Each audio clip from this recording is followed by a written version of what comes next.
kira-kira apa gitu, bagaimana cara Pak Teguh tuh mengatur waktu dengan keluarga gitu ya? Sama kalau boleh sekalian juga dijawab Pak, itu kegiatan Pak Teguh kesehariannya ngapain gitu yang ngisi waktunya ya? Iya, iya, iya, Itu iya, aja iya. sih Pak. Oke, saya jawab ya. Jadi, pertama soal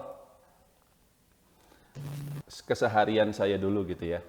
Keseharian sebagai investor. Jadi memang saya juga dulu bekerja sebagai karyawan, tapi sampai tahun 2012 saja. Jadi mungkin saya termasuk cepat, betul, saya termasuk cepat. Jadi 2009 belajar saham, 2010 beli saham untuk pertama kalinya, 2012 sudah resign. Cuman memang harus digarisbawahi, saya berani resign karena memang masih ada income dari saya bikin tulisan di blog teguhhidayat.com itu. Saya ada bikin seminar juga, meskipun kalau sekarang ya seminar ya paling kayak gini doang ya. Kalau dulu kan tatap muka seperti itu, kalau sekarang udah enggak lagi. Dan ini juga gratis seperti itu. Tapi kalau intinya meskipun full time di saham seperti itu gitu ya, tapi ada kegiatan, salah satunya adalah menulis di blog.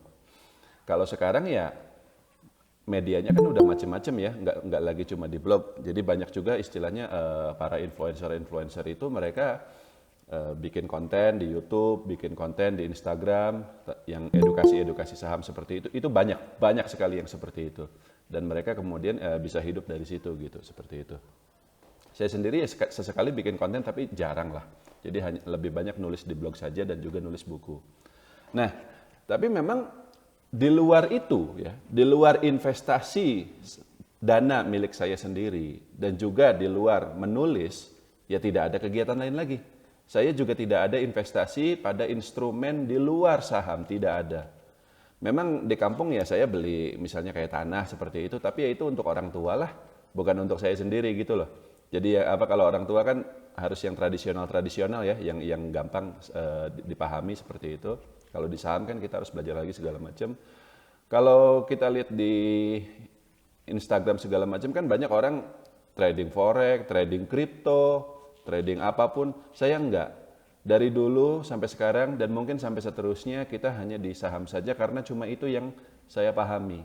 Kalau di luar itu kan berarti kita harus belajar lagi dan saya terus terang malas, capek. Mending begini aja. Jadi kegiatan kita secara umum hanya dua itu saja. Berinvestasi itu sendiri ya, dan kedua adalah menulis. Di luar itu ngapain? Ya itu tadi yang Pak David bilang, jalan-jalan, santai, tidur, main game, sampai sekarang loh, serius. Dan kenapa kok Pak Teguh tidak mencoba bekerja lebih keras misalnya? Bekerja lebih keras misalnya nih, kan gaya investasi saya selama ini kan memang eh, jangka panjang banget enggak juga sih sebenarnya. Enggak ada itu saya beli saham hari ini lalu dijual 5 tahun ke depan, enggak begitu. Tapi kita beli saham itu memang habis dibeli ya udah biarin gitu. Nanti kita lihat lagi ya sebulan kemudian atau laporan keuangan berikutnya 3 bulan kemudian kita baca lagi seperti itu. Jadi kalau misalnya eventually kita harus jual, kita jual. Tapi ya jangka waktunya jangan bayangkan hari ini kita beli besok jual. Jadi kita juga nggak pernah liatin naik turunnya harga saham dari pagi jam 9 sampai sore jam 3, nggak pernah begitu. Kita beli saham, setelah analisa panjang lebar ya, kita baca dokumennya segala macam, habis itu udah, tunggu aja. Kalaupun kita lihat pergerakan sahamnya, paling sering sehari sekali, yaitu sore hari ketika pasar tutup. Dan itu kan tentu saja tidak harus dilakukan di depan komputer kan. Dari handphone juga bisa, kita lagi jalan-jalan, misalnya saya lagi naik motor nih, saya lagi seneng naik motor seperti itu, ya berhenti sebentar, jam 4 itu kita lihat saham kita sore hari itu bagaimana pas sorenya. Kayak gitu. Nah, dan alokasi waktunya untuk bekerja seperti itu nganalisa seperti itu ya, dan kemudian bikin acara Zoom seperti ini. Itu nggak nyampe 30% Pak dari total waktu saya yang saya punya. Jadi memang kita itu banyak diemnya. Dan saya nggak pernah trading segala macam karena berdasarkan pengalaman saya, misalnya Pak Teguh nggak swing, Pak Teguh nggak beli gorengan seperti itu. Itu kan saham juga ya. Jadi udah hanya saham, metodenya pun lebih spesifik lagi, hanya value investing.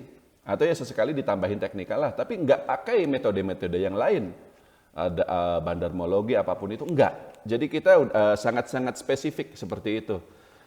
Saya juga banyak teman-teman saya yang scalper ya, yang trader yang swing seperti itu, mereka juga mungkin sukses, tapi saya nggak ikutin cara mereka. Saya punya cara saya sendiri.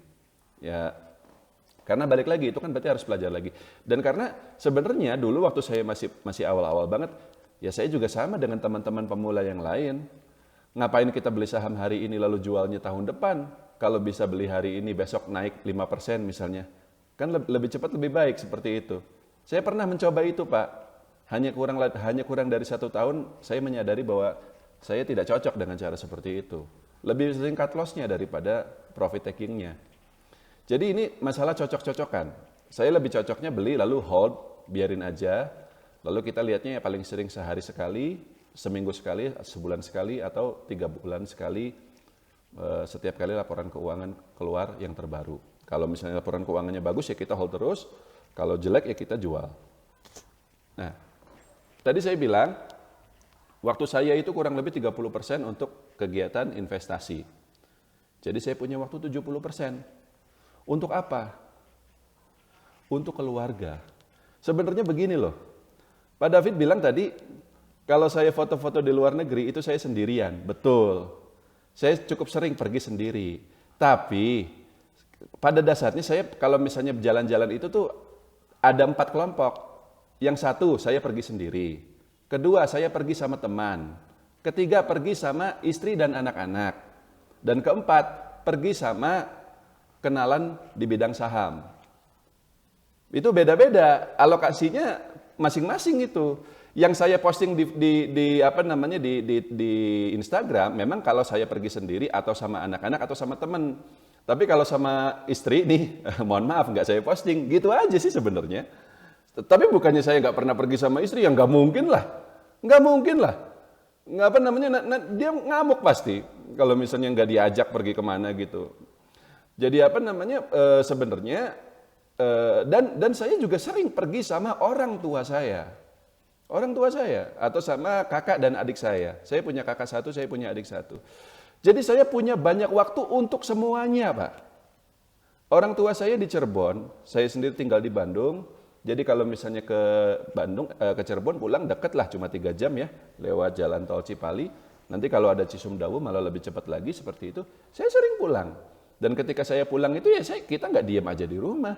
Saya ajakin orang tua saya misalnya pergi kemana, belanja atau misalnya ke tempat makan seperti itu, saya yang nyetir, pakai mobil saya sendiri seperti itu. Dan kalau misalnya saya lagi di Cirebon, di rumah ya nggak cuma sehari, ya 2 hari lah. Habis itu pulang lagi ke Bandung seperti itu. Nah, jadi sebenarnya saya tidak hanya sering pergi sendiri. Memang kalau misalnya perginya jauh banget, misalnya kayak kemarin ke Amerika Serikat, ya itu ya saya sendiri. Tapi saya sama teman-teman, keluarga tidak diajak. Kenapa? Ya ngapain? Karena ini kan tujuannya untuk kerja waktu kemarin itu. Kita mau acara meeting Berkshire Hathaway, bukan untuk ke New York segala macam. Udah gitu kan kemarin masih ribet, masih harus PCR segala macam, ya kan? Lalu untuk bikin visanya juga dan seterusnya, tiketnya juga harus dipesan dari jauh hari, agak ribet lah. Tapi nanti misalnya nih, saya dengar-dengar kan katanya Singapura udah open, ya, Jepang juga sudah open. Nah itu ya baru sama keluarga gitu, kan dekat. Jadi dan mungkin saya foto-fotonya di situ biasanya sama anak-anak aja, tapi ibunya ikut gitu. Dan kegiatan saya selain misalnya jalan-jalan seperti itu apa? Di rumah. Kalau saya nggak pergi keluar kota atau keluar negeri, Pak, di rumah seharian. Misalnya kayak sekarang nih, dalam seminggu terakhir ini, saya di rumah terus. Saya nggak kemana-mana. Dari minggu lalu sampai sekarang, saya benar-benar di rumah aja. Anak-anak, kalaupun saya keluar rumah ya cuma nganter anak sekolah doang gitu. Di luar itu saya full di rumah. Mungkin ada orang istilahnya kalau udah di rumah terus, bosen gitu ya. Tapi saya enggak. Saya tetap ya banyak kegiatan juga sih di rumah ya.